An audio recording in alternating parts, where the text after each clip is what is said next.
was a pretty bland cookie cutter weekend as the Old Firm both won convincingly. Aberdeen made it 9 out of 9, but in terms of certain cookies, maybe jam tarts are feeling more like Tesco Extra than Mr. Kipling. Beep, beep, that's the noise in Naismith's new job. Go to Tesco, the cashier is waiting on you, because the guy shouldn't be in charge of Hearts anymore. Welcome back, guys, to Fog Football. And yeah, Stephen Naismith, what can we say? I think it is time to go. In the legendary words of Claude, it's time to go. R.I.P. Claude from Arsenal Fan TV, but it could be R.I.P. to Stephen A. Smith's reign at Hearts, because it's no good enough, man. It's beginning to become a joke. I mean, the players Hearts have, the squad that Hearts have. I mean, we're not talking about a poor start to the season. We're talking about not winning a game in almost half a year. Yeah. Approaching that. Could be half a year till he gets a win. And Hearts don't even have but they won a few games in pre-season. No, they lost every game. We done Heat Hall in pre-season, have knocked out the cup as well, first round. I mean, first possible round we can get knocked out of. If Hearts don't turn it around, they're going to get scudded in Europe. Now, to be fair, they were alright against Pleasant. Should have got a draw, which would have been great, by the way. But it will probably get worse before it gets better. Because up next is Pleasant. But as you touched on in your own review, shout out to Son of Scotland TV. Do you want Hearts in the Europa League? You're more of a Conference League sort of guy. Yeah, that might sound negative, but I'm just being honest here. I would rather us be in the competition where I think we might have more wins in, we can have more success, we can help boost the coefficient. 2 less games. And B, I'd rather just be in a competition where I actually believe that we have a chance of getting into the next round. Now, you could argue it's a long shot either way, but I'll take my chances in the Conference League over the Europa League. Plus, hey, there's going to be some interesting teams in that Europa Conference League. You just look at some of the poor quality that's guaranteed to be in it. So you can say that, Hearts are going to struggle either way, but I think Hearts could be, in the better half, let's say, of those Conference League teams. They could be, but we need to go into the worser half of the pyramid. Is it the 2-pointer? Is it the 1-pointer? That's last week's or the previous show whenever we talked about the sides of a pyramid. Let's talk about Body Rig Rose 2. Clyde won. Joe Kennedy was refereeing this one. And did he have a sore head? Is John F. Kennedy refereeing this one? I'm not too sure, but it's 2-1. Bang, bang, good night. One paracetamol, I think. Holy frig, what happened there? Big Guinness with 2 goals. Edinburgh City, 3-0 against Forfar. You almost believed the game was forfeited by them, but no. Edinburgh City won, and you tell you what, a massive win, and who knows, we all ripped them off. We all thought there was a big points deduction coming their way. Yeah, maybe they can survive this season. For me, that would be like almost a fairy tale if Edinburgh City stay up. We'll see if it happens or not. It's one game though, let's not get carried away. Incredible result. Another incredible result is East 5-4. Stirling Albion 0. What's that about? Didn't see that coming. It's another crazy result. Stranraer drew with Elgin City 1 each, and the Spartans drew 0-0. Peterhead. So, I mean, nothing really to write home about there, but in terms of your league table, Peterhead still undefeated. They are one of the few undefeated teams in this league. Dare I say, the only undefeated team in this league. Yeah, they're doing well. They're apart from the Spartans. We've only played 3 games. Spartans, another team that I expect to be right up there. So yeah, Edinburgh City, with that win, moved themselves up into 6th place, which is crazy considering a lot of people expected them to be the Whipping Boys this year, but they've already got 2 results to their name. Can they get more? We're going to have to wait and see. But Elgin and Spartans yet to play each other, and that could be a big game, a game that could send Elgin to the top of the table and put the Spartans right back into a good position. So that should be a good one. But right now we've got Forfar at the bottom, and I think I predicted them to finish 9th, if I can remember correctly. So I'm somewhere. I'm doing alright. He's doing alright. But let's look at League 2 then. Or League 1, sorry. I've already looked at League 2. Montrose beat Queen of the South. I like Scottish football, but I don't really want to talk about League 2 twice. No, definitely not. But Montrose won. I didn't predict that, so I got it wrong. 1-0. And Athletic got beat 1-0 by Alloa Athletic. Then we had Dumbarton drawing 2 each with Arbroath. I said 0-0 in Kelty Hearts Inverness, and in Stenhouse we were beat Cove Rangers 3-2. So I tell you what, League 1 looks extremely bland this year. Kelty Hearts at the top. Very compact though.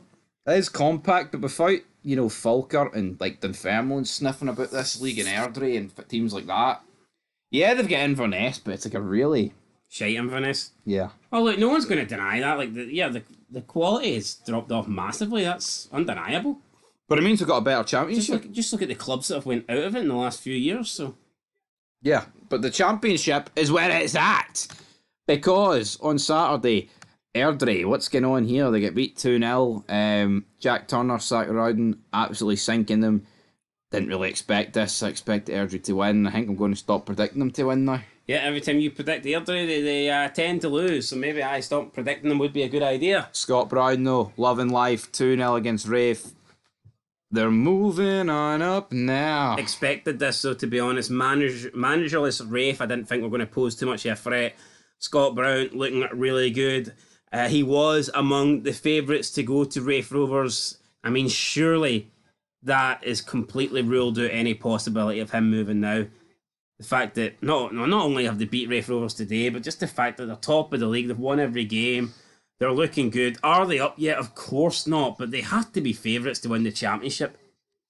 No, they've got to be, but do you think him beating Rafe means he won't get the job or wouldn't take it? No, I would just be shocked if he took it now, considering how many what are they, 7 points out of Rafe already? Something like that. Yeah, we need to have a wee look at it, but yeah, I mean, I get that point, but it could have been Brown against Healy, but Healy's no there, and well, he's not there yet. 2-1, massive result. Big win for Falkirk, and I think they're still are they 100%? We'll have a wee look, but I'm pretty sure they are. Hamilton beat Dunfermline 1-0. I predicted 1-0 Hamilton. I was right. Dunfermline really could be going down. They're a pretty poor team, which is strange because I think when they came up for League One, people were expecting them to do well in the Championship, possibly first season, even get into a playoff position. And at the halfway point, they were close. They were in there. They had a chance. They dropped off, but I think a lot of people expected Dunfermline to bounce back this year and do what they didn't do in the second half of last season, but they've just continued on that second half form, and they are looking like they could be back in League One. No, they are looking like that. It's not looking good for them. And then in our final game, it was 1 each between Livingston and Morton. We said 1-0 Livy, well, I did. Yeah, I think I said 1-0 Livy as well. Look, we talk about some teams going straight back up and going straight back down. To me, Livingston could be I think Livingston could be in the Championship for the next 10 years. No, they could be. They could be a team that just goes nowhere. I'll not lie. I kind of hope they are. And I think that if they're going to go anywhere, they might be more likely to go down than up. No, I agree with that. Livingston's best chance of going up is this year. Yeah, it's this year. And they don't look that great. As we look at the league table, is that suggesting that? Well, I mean, I guess they're 7 points behind, but Ayr have played one more game, but not exactly great. I don't think I'd fancy them in a playoff either. No, I wouldn't fancy them in a playoff either, but I just think, I know it's a couple of games, but Ayr and Falkirk look a class above the rest. They do. We did say that this is a league that anybody could win. You look at the 4 teams down the bottom, I don't think you'd have expected those 4 teams to be occupying those spots. I mean, maybe Dunfermline you could have seen in there, but I think pretty much everybody had Rafe, Airdrieonians and Partick Thistle in their top 4. I believe they were in our top 3. I think they were. I believe they were. Yeah, I think they were. I think we had them top 3. Look, early days, it can change, but strong start to the season is what you want. That's good. And that's exactly what Ayr have got. 100% record. And yeah, they are looking... So is Falkirk, though, to be fair. Falkirk also have a 100% record, but you just look at the way Ayr... The goal difference just shows you that, they're putting teams to the sword. No, they are. But let's move into the Premiership. Sunday, what a day this was. Derek McKinns, has he got a disciplinary problem? Because it just seems to be red after red after red. I think that Derek McInnes will be in trouble. There's no doubt about that. They're going to get knocked out against Copenhagen. It's sad, but it's true. And after that, I think he needs to bounce back straight away.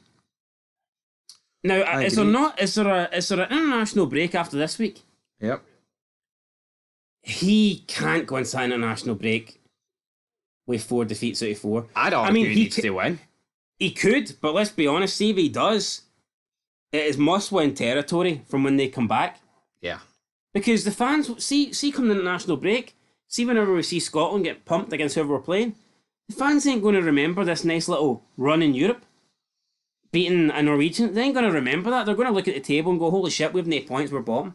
Yeah, no, that's it. You know, the memories don't last long. And for me, yeah, Derek McInnes really could be in danger. They'd be dumb to sack him, but I mean, how many times have we seen clubs sack managers and went, that was dumb? Yeah, exactly. Fuck me. As for Aberdeen, great. 8 out of 8. I only see it improving.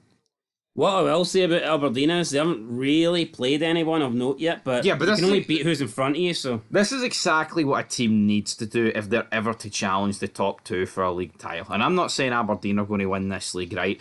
But teams need to do this. You can't do what Kelly, Hibs and Hearts are doing, which is hee-haw. Yeah, they've had hard games, but exactly what they need to do. 2-0 Gay with 2 goals. Right, your wee team. I don't really want to talk about it, but if you want to, go ahead. I mean... What can I say? Absolute shite, Naismith out. There's no excuses. You know, this is full strength. Great squad Hearts have got. Motherwell have been pretty shite this season. The only thing, I don't think we need to worry about selling Shankland now. I don't think anyone would buy him. No. Yeah, you know what?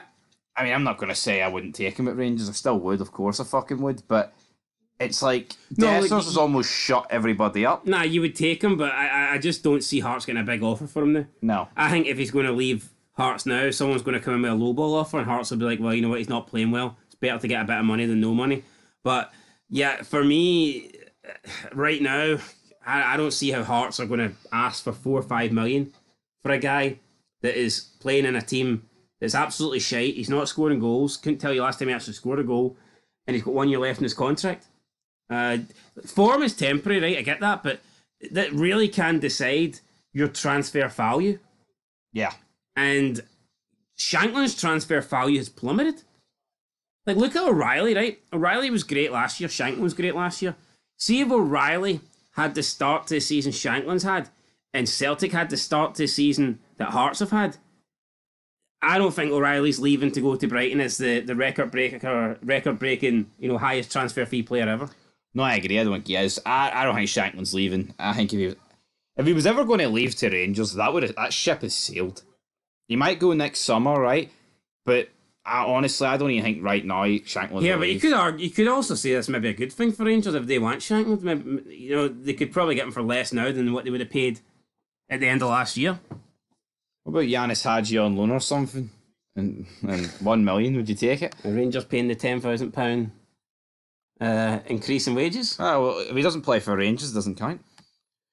Anyway. That is kind of true, but yeah, Motherwell won. Motherwell deservedly won. Stephen O'Donnell, that legend there, getting a goal. It's a shame he couldn't get it against England. He decided to get it against Hearts instead. I mean, whatever. Big win, though, I think, for Kettlewell.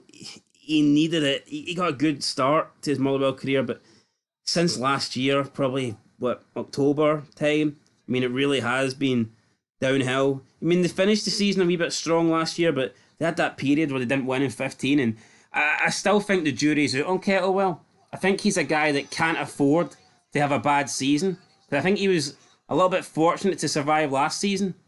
And if he'd have lost this game, you're looking at the bottom of the table and you're thinking, is that another year where we're going to be, hanging down here? But nah, it's a good win against Hearts and maybe they can kick on now for this. No, absolutely. But for Hearts, it's not good enough. I mean, what next? How many defeats can the guy suffer from at the end of the day? As for St Mirren, they just got scudded by Celtic. It's quite that simple. Celtic dominate it, near 80% possession. As for Sean Rooney, we've seen the footage back now. During the actual coverage, they showed like a replay where it just cut away. So we thought Sutton was bullshitting. I'll hold my hands up. He actually did take a put at Greg Taylor. And I know what? This could have been red. But they didn't give it. But I don't think too many people are going to cry about it. They were 3-0 up, even if Sutton did. So, for you, red, no red, doesn't matter, does it? Seen them given. Seen them given, but wasn't given here. Celtic win, top of the table. Easy win for Celtic, disappointing for St Mirren. I mean, what can you say? Goals coming from the midfield and defence, exactly what you want.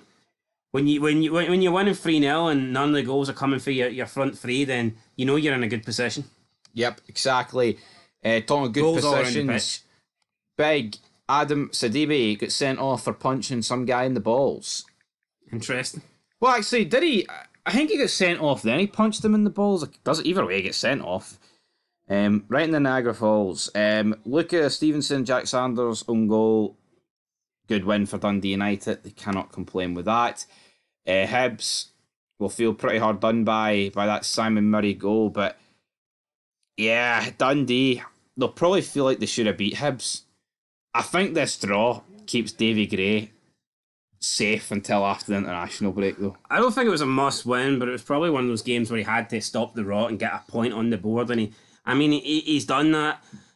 Hibernian probably should have won the game from 2-1 up, but I thought Dundee was a better side first half.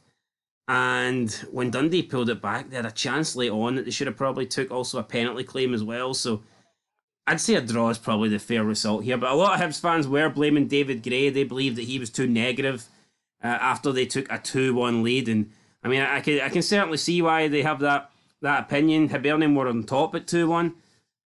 Maybe they should have just kept going for it, looking for that next goal rather than sitting back. I mean, you're at home against Dundee. That's a bit negative, going defensive. It is. But he was desperate for a result, so I can kind of see why he done it. Yeah, because if he goes for it and they draw, then he's going to look like an even bigger dick, probably. You can't win. You can't win, but talking of big wins, Rangers won 6-0. Couldn't have asked for a better game for them. Danilo gets a goal, Matondo got 2 goals, 2 assists, Desser's got 2 goals. Even Danilo was popping in there with a goal. Crazy. Crazy stuff. They won. Says the attendance was 48,832. I don't think it was. That Calling seems bullshit. Is that sub-seat again? Here, I think, I don't really know. I don't know how it's working at Hampden, but here, it was a lot more full than what it was against Johnston. But yeah, just Rangers and Celtic, honestly, can't complain. Either team can't complain what happened this week. It's a perfect result. Both clubs need it ahead of a crucial Old Firm next week. There is your league table. Absolute mess at the bottom. Kilmarnock, Hibernian, Hearts, just sitting there. What club is in a worse predicament? I think it's Hearts. Well, yeah, because the reason being is people know Hibs are shite and it's almost expected that they do bad. Kilmarnock, I believe, once Europe's over and done with, they'll probably bounce back. We know that Hearts have got Europe until Christmas, essentially.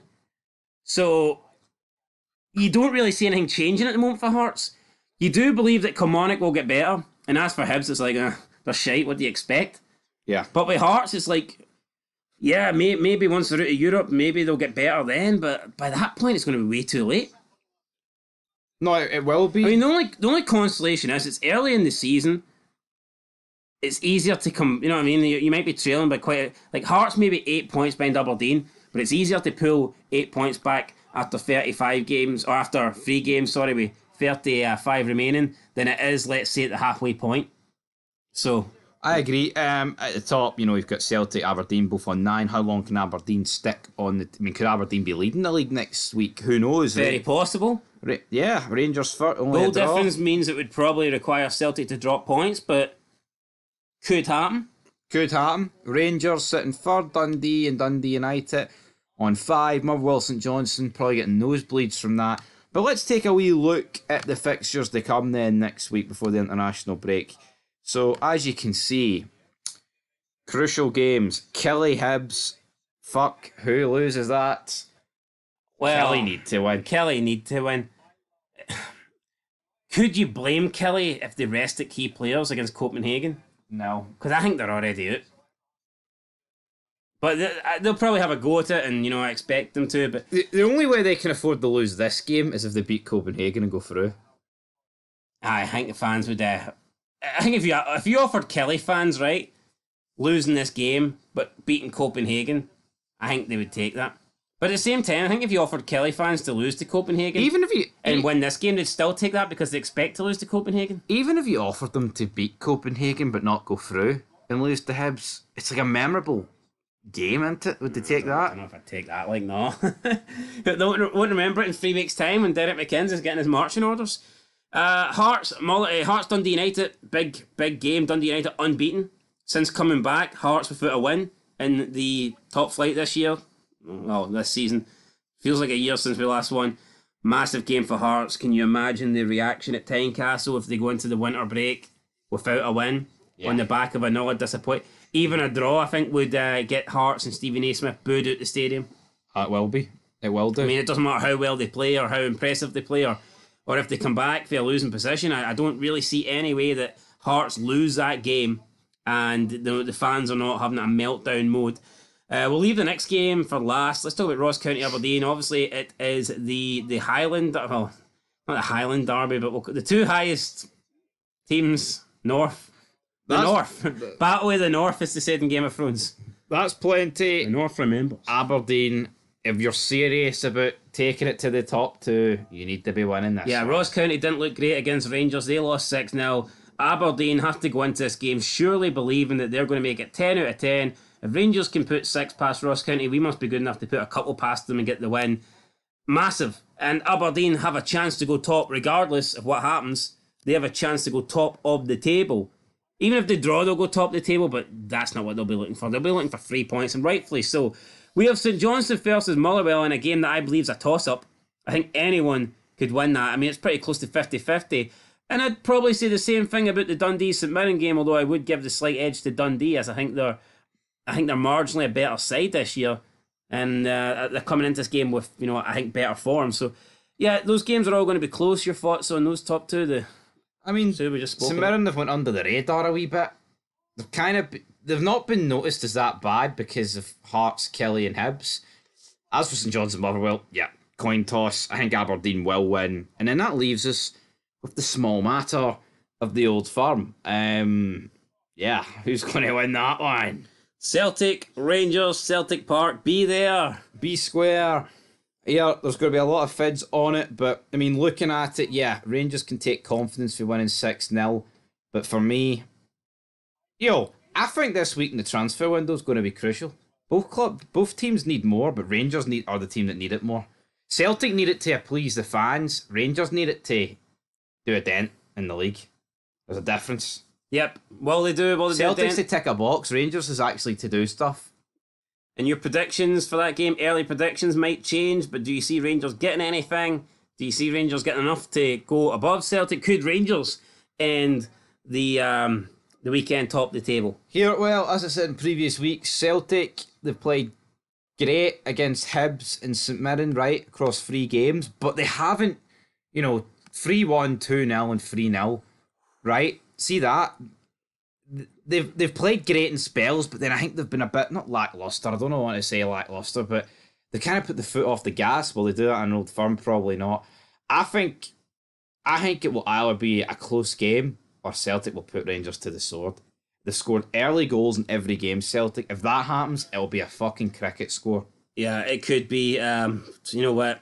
I'd like to give Rangers the benefit of the doubt, but I personally, I'm going to go with a Celtic win right now. But who knows? We'll see what happens in the transfer window. Might change my mind. But I did notice that Celtic are playing Hearts at Celtic Park in the first game back for the international break. And to me, that puts even more importance on Hearts' game against Dundee United, because I don't think we'll be winning that one. Yeah, I mean, say they lose against Dundee United, then you're taking on Celtic. Then after it, you're taking on a team in the Conference League or Europe. Well, actually, it'll be Conference League. There's no chance of beating. How long Stevie Naismith got to turn it around? Not from our opinion or a fan's opinion. When can he realistically be sacked? Well, put it this way. Is it against Dundee United? Is it a defeat at Tynecastle going into the winter break? That's what I'll say, right? I don't think he should be judged on what he does at Parkhead, but if he loses against Dundee United, then it's almost like your last chance is Parkhead. If he gets to Parkhead? Yeah. And, if he loses against Dundee United, you've got 2 weeks to sign a new manager. If he loses to Plassen and United, is he gone? I think so. And could maybe the club believe that manager bounce could do them a favour against Celtic? I hope it does. We'll find out, guys. That's it. SPFL review show. I'm not happy with Stephen Naismith, but I mean, it is what it is. I'm not going to go and go down to Tynecastle and confront people. I'll just sit here. No, I wasn't confronting them, though. You have to follow someone to confront them, apparently. All right, fair enough. Fair enough. Anyway, guys, till next time. Peace.